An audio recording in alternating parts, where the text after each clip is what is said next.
Okay, this is my second attempt to make the kefir video. I just changed it, and my camera wasn't working. So now I have to explain what I did. I have just drained the kefir through the strainer and the funnel into my jars. And the curds that were left here, I poured back into my jar that I'm using as the maker, and I added a quart of 2% milk. And this is going to sit in my cabinet for 2 or 3 days. And after 2 or 3 days, it will look clabbered, and I will have to change it again. And when I change it, you'll see here, and you're going to see that it has a thick consistency. It's kind of bubbly. Okay.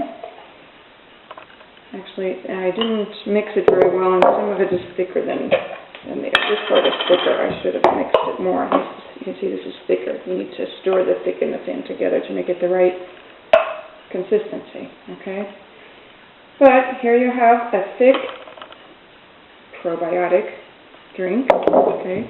If you pour yourself a glass of this and add a little bit of pineapple juice or other kind of juice, I prefer pineapple, and mix it, it's quite delicious. Okay, you can drink it every day, and after you finish drinking what you've made, it takes me about 2 days to drink this, then it's time to change this again. So I have my strainer and my funnel. The funnel is so I don't make a mess, and when you put it inside another container,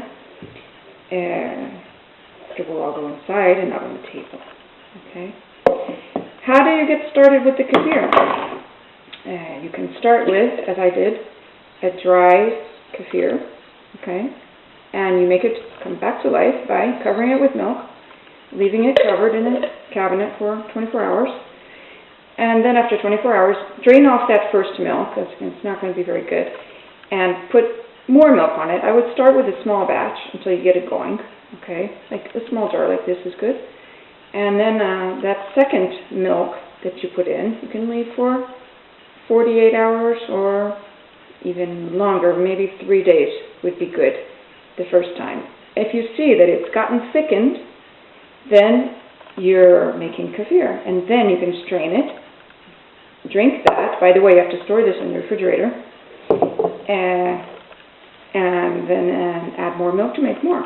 Okay, what you're making is always at room temperature with room temperature milk. If you don't have sterilized milk like I do, which is already room temperature, then you're going to have to probably scald your milk and let it cool to room temperature before you use it. Okay, then you make the kefir at room temperature, and after you strain it, you put it in the refrigerator.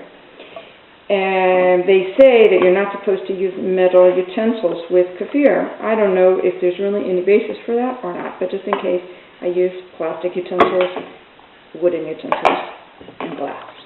Okay? Hope you like it.